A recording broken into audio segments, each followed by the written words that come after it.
अररिया जिले के जोकीहाट प्रखंड अंतर्गत महल गांव पंचायत के करहरा गांव वार्ड नंबर 12 और 13 के लोग बकरा नदी के कटान से बेहद परेशान है। स्थानीय लोगों की माने तो बकरा नदी ने कई लोगों के खेत, घर, सड़क सबको निगल लिया है। इस इलाके के लोगों की समस्या लगातार बढ़ती जा रही है। यहाँ पर बरसात के दिनों में जब बाढ़ आती है तो स्थिति बेहद विकराल हो जाती है। जान माल के नुकसान की वजह से कई लोगों ने तो नदी से दूर अपना आशियाना बनाना शुरू कर दिया है। लोग अपने पुश्तैनी घरों को छोड़ना नहीं चाहते, लेकिन मजबूरी में लोगों को दूसरे जगह पर जाकर रहना पड़ रहा है। स्थानीय लोग बताते हैं कि हम लोग लगातार कई वर्षों से इसी स्थिति में जी रहे हैं। हम लोगों को कोई देखने वाला नहीं है। चुनाव के वक्त में नेता लोग आते हैं, आश्वासन देते हैं और चले जाते हैं। उसके बाद फिर वही स्थिति रहती है। वहीं इस बाबत जोकीहाट विधायक सह आपदा प्रबंधन मंत्री शहनवाज आलम ने बताया कि नेपाल की वजह से हर साल फ्लैश बाढ़ आती है, जिसकी वजह से कटान और धसान आदि की समस्या होती है। हम लोगों ने करहरा गांव में कुछ जगहों पर काम किया है और जो शेष बचा हुआ काम है, जनवरी के अंतिम तक बाढ़ से पूर्व सारा कार्य को निपटा लिया जाएगा।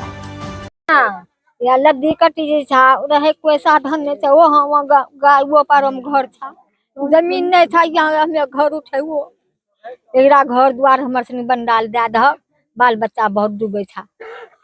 सब साल हम बच्चा 20 साल बन के रखे छी, बाल बच्चा घर हम बन के रखे छी। नदी में गिरी पर तो ये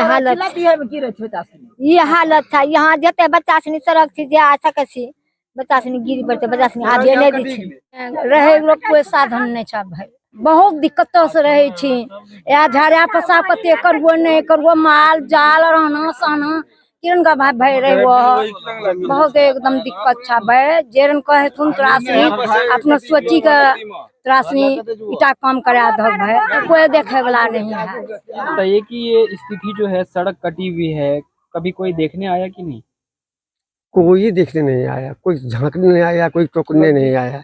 और कभी जाके फरियाद भी किए तो समझिए कि निसहाय हो क्या है, लगता है कि हम लोगों का कोई है ही नहीं। किस हाल में जीते हैं आप लोग? बड़ी समझिए कि दिक्कतों के साथ जी रहे हैं। अभी तो ये हाल है, कुछ दिन पहले 10 दिन पहले आते तो आपको पता चलता है कि ये गांव के लोग या इस समाज के लोग किस ढंग से जीवन यापन करते हैं। आज बीमार पड़ जाता है तो आदमी परेशान हो जाता है कि भाई हम कैसे लेके कहीं से कहीं जाएं, क्योंकि यहाँ कोई तरह के साधन नहीं है, ना कोई प्रशासन यहाँ के लिए कुछ सोचता है। जो आपदा मंत्री हैं जो हमारे वर्तमान में, वो तो लगता है कि ऊपर वाला उसको इतना हाई कर दिया कि हम लोग दौड़ के जाते हैं कि उसको पकड़ेंगे परछाई की तरह, वो परछाई से भी ज्यादा हो गया। वो आता नहीं है, कोई विकास नहीं। विकास के नाम पर फ्रीजिंग पॉइंट है, जीरो है वो। हमारे गांव में देखिए कि यहाँ कोई प्रतिनिधि नहीं रहने के कारण पिछड़ा इलाका है, और मतलब कि नदी का कटाव से ना तो यहाँ बसने का जमीन है, सब परेशान हाल में है। और रोड फोड पुल पुलिया का इतना ही जर्जर इस गांव में है, ये किसी के घर से निकलने का ही कोई दो से मौका नहीं है। इसलिए हम सरकार से आवेदन करते हैं कि इस गांव का मतलब कि देखभाल के लिए देखा जाए, और घर कट रहा है उसका बंडाल दिया जाए।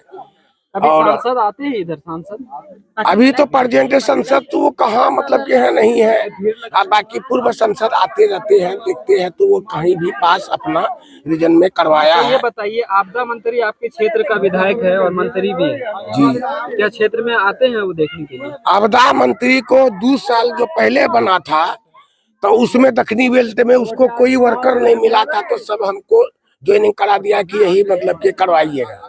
तो अररिया उठाया तो उसका भार मतलब के 2 साल का निभा दिए, तो उस वक्त बहुत था।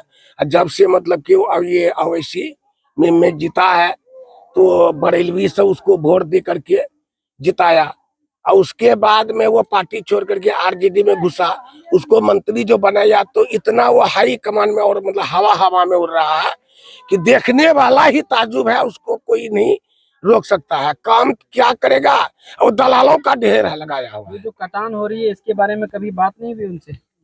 नहीं, बात तो हुई है, तो वो आश्वासन देते हैं कि हो जाएगा, लेकिन मेन यहाँ मेरा गांव में डीएम अधिकार से मतलब कि ये है, और बार फलक दे करके गए हैं, फिर मतलब कि सर्वे करके भी तो 2-3 तो बंडाल यहाँ देने का आश्वासन दिया है। कुछ नहीं था, एकदम फकीर तौर पर लद्दी कटी गई, बच्चा हमर डूबे छलो, डूबी गेल 3 दफा ऊपर कर हन। और कते जो लद्दी हुआ पार बीटो अच्छी वहाँ किरण का जो तो लद्दी खत्म भैक अच्छी बाल बच्चा तो फकीर तौर पर घूरे था घर ले लाकर घर कटी गिलो कोई नहीं आवे देखली कोई खोज खबर नहीं ले छानी।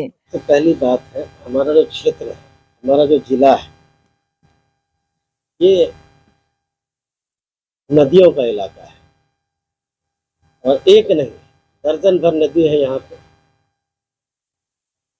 और हर वर्ष नेपाल में अत्यधिक बारिश होने के कारण नेपाल जो पानी छोड़ता है उससे जो हमारी जो नदियों में है उसमें फ्लैश फ्लड आता है और ये एक दिन 2 दिन 3 दिन रहता है लेकिन आने और जाने के साथ कई तरह की तबाही छोड़ जाता है। कटान हो धसान हो इस तरह की समस्याएं जो है प्रत्येक वर्ष आती है लेकिन हमारी सरकार जो है बाढ़ पूर्व बाढ़ की सारी तैयारी कराती है। नदी के तट पे जो लोग रह रहे हैं वहाँ पे ग्राम सुरक्षात्मक कार्य होता है पिछले वर्ष भी हुआ था और जहाँ महलगांव का आप जो इलाका बता रहे हैं सिर्फ करारा ही नहीं करारा हो सदबीटा हो रमरे हो मझवा हो मटियारी हो ये सारे गांव जो है बकरा नदी से प्रभावित होते हैं। और पिछले वर्ष भी जो है हमने करारा में काम कराया था और इस वर्ष भी जो है वहाँ पे जो शेष भाग जो बचे हुए हैं उसकी स्वीकृति हम लोग को मिल चुकी है विभाग को मिल चुकी है और जो है इसका टेंडर होगा और मैं समझता हूँ जनवरी अंत तक बाढ़ आने से पूर्व जनवरी अंत में इसका काम स्टार्ट होगा और बाढ़ पूर्व जो है हम लोग इस काम को मुकम्मल करा देंगे। अररिया के चांदनी चौक से 0 माइल जाने वाली सड़क पर उमा टॉकीज के सामने इब्राहिम होटल के ऊपर लाइफस्टाइल रेडीमेड होलसेल दुकान का एक माह पूर्ण होने के उपलक्ष्य में दुकानदार और स्टाफ बेहद उत्साहित हैं। दुकान के मालिक ने बताया कि दुकान को खोले 1 महीना पूरा हुआ है और हमारे यहाँ जो भी कस्टमर आते हैं वह पूरी तरह संतुष्ट होकर जाते हैं। हमारे यहाँ बचपन से लेकर 55 तक यानी हर उम्र के लोगों के लिए कपड़े उपलब्ध है।